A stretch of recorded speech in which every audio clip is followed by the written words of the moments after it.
Bali ito yung item natin, galing kay Elect TV ng Dagupan. Solid yung mga gawa niya sa mga crying cow. At yung previous niya sa akin, ayan, salamat. Tapos ito yung fast fuse.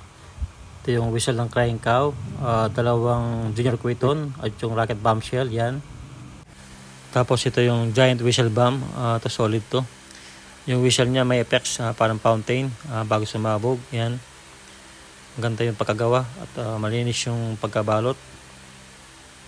Ayan siya. Yan, tapos ito yung mother cow, ito solid to. Sipol nito nasa 18 to 20 seconds. Ayan. Ito naman yung GPH cow. Sipol din niya nasa 18 to 20 seconds. Ganda yung pagkagawa at yung pagkabalot niya.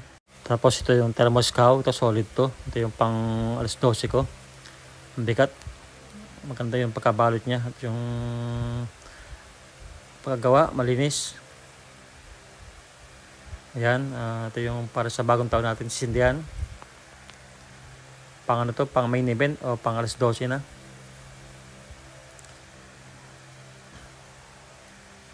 Unboxing tayo mga boss. Ito yung galing kay Nathan Jobs ng Dagupan. Bali ito, pinagawa ko sa kanya 2K rounds na 5 star sawa na semi-rapid. Ayan siya.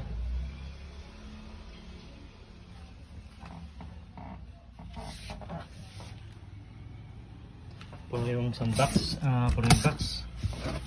Ayan. Halos kararating lang.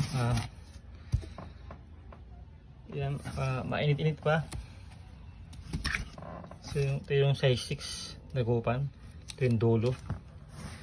Tapos dito pwede ka pa maglagay sa huling fuse nya.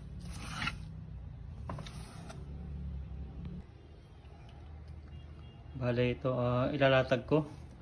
Tingnan ko ganun kahaba niya. Yung kalahati nasa box pa.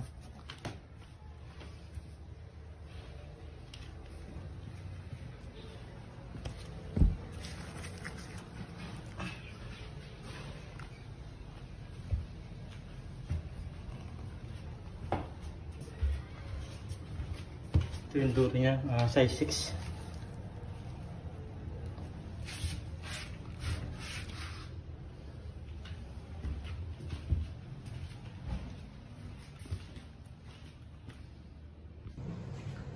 Ayan siya.